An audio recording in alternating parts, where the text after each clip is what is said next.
जय श्री कृष्णा। राधे राधे। हमारे हिंदू कैलेंडर में माघ के महीने को बहुत ही विशेष माना जाता है। माघ के महीने में बहुत ही विशेष पर्व मनाए जाते हैं और जिनमें से एक है सकट चौथ का व्रत। माघ महीने के कृष्ण पक्ष की चतुर्थी को सकट चौथ के नाम से जाना जाता है। इसे तिलकुटा चौथ, तिल चौथ या माघी चौथ के नाम से भी पुकारते हैं। इस दिन भगवान गणेश की पूजा की जाती है और भगवान गणेश के साथ साथ पूरे शिव परिवार, भगवान शिव, माता पार्वती, देव कार्तिकेय और चंद्रदेव की भी पूजा की जाती है और साथ ही साथ चौथ माता की भी पूजा करते हैं।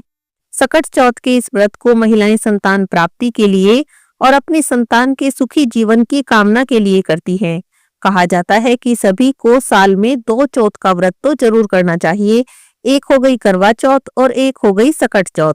वैसे तो साल में सभी सकट चौथ का व्रत करना चाहिए, इससे भगवान गणेश की कृपा प्राप्त होती है और सभी संकटों से मुक्ति मिल जाती है। लेकिन अगर कोई साल की सभी चौथ का व्रत ना कर सकी तो 2 चौथ का व्रत तो जरूर करे। आइए जान लेते हैं साल 2025 में सकट चौथ का व्रत कब रखा जाएगा, पूजा का शुभ समय क्या रहेगा, चंद्रोदय का समय क्या रहेगा, पूजा विधि क्या रहेगी, इस दिन क्या करना चाहिए और क्या नहीं करना चाहिए। साल 2025 में 17 जनवरी शुक्रवार को सकट चौथ का व्रत रखा जाएगा। चतुर्थी तिथि का प्रारंभ 17 जनवरी शुक्रवार की सुबह 4:06 से होगा और चतुर्थी तिथि समाप्त होगी 18 जनवरी शनिवार की सुबह 5:30 पर। 17 जनवरी को सूर्योदय से लेकर पूरे दिन चतुर्थी तिथि रहेगी। सकट चौथ का व्रत या चतुर्थी का व्रत रखा जाता है जब चंद्रोदय के समय भी चतुर्थी हो। 17 जनवरी को चंद्रोदय के समय यानी रात की पूजा के समय भी चतुर्थी तिथि रहेगी, इसीलिए 17 जनवरी शुक्रवार को ही सकट चौथ का व्रत करेंगे। इस दिन चंद्रोदय का समय रहेगा रात 9:09। सकट चौथ के व्रत में चंद्रदेव की पूजा करने के बाद ही व्रत का पारण किया जाता है। आइए अब जान लेते हैं पूजा पाठ के शुभ समय के बारे में और फिर पूजा विधि के बारे में जानेंगे। इस दिन सूर्योदय का समय रहेगा सुबह 7:15। सूर्यास्त का समय रहेगा शाम 5:48। ब्रह्म मुहूर्त, जिसे पूजा पाठ के लिए शुभ माना जाता है, सुबह 5:27 से 6:21 तक रहेगा। दिन के समय में 12:10 से 12:52 तक अभिजीत मुहूर्त का समय है। इसे बहुत ही शुभ समय माना जाता है और इस समय में आप कोई भी शुभ काम कर सकते हैं। शाम की पूजा का शुभ समय रहेगा 5:48 से 7:09 तक। इस शुभ समय में आप संकष्टी चतुर्थी व्रत की पूजा कर सकते हैं, व्रत कथा पढ़ सकते हैं, भगवान गणेश और चौथ माता की पूजा कर सकते हैं। रात 9:09 पर चंद्रोदय हो जाएगा। इसके बाद आप चंद्रदेव की पूजा करें, चंद्रदेव को अर्घ्य देकर अपने व्रत का पारण करें। शुक्रवार का दिन है, राहुकाल का समय रहेगा सुबह 10:30 बजे से 12 बजे तक। इस समय का ध्यान रखिए, इस समय में कोई भी शुभ काम नहीं करना चाहिए। सकट चौथ की पौराणिक कथा के अनुसार एक बार देवताओं पर गहरी विपदा आ पड़ी और वे सभी देवता भगवान शिव के पास अपनी समस्या के निवारण के लिए गए। तब भगवान शिव ने अपने दोनों पुत्रों देव कार्तिकेय और भगवान गणेश से पूछा कि बताओ, तुम दोनों में से वो कौन सा वीर है जो देवताओं के कष्टों का निवारण करेगा। तब देव कार्तिकेय ने स्वयं को देवों का सेनापति प्रमाणित करते हुए देव रक्षा का अधिकार सिद्ध कर लिया। भगवान शिव ने जब भगवान गणेश से उनकी इच्छा पूछी तब उन्होंने कहा, पिताजी, मैं तो बिना सेनापति बने ही देवताओं के संकटों को दूर कर सकता हूँ। तब महादेव जी ने दोनों की परीक्षा लेने के लिए दोनों को पृथ्वी की परिक्रमा करने को कहा और कहा कि जो पृथ्वी की 7 परिक्रमा करके पहले आएगा उसे ही वीर घोषित किया जाएगा।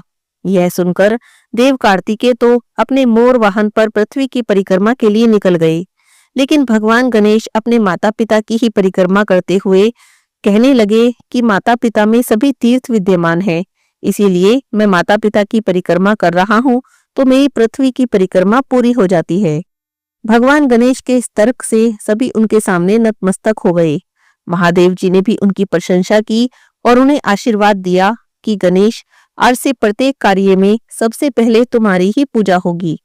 इसके बाद भगवान गणेश ने अपने पिता की आज्ञा से देवताओं के कष्टों का निवारण किया।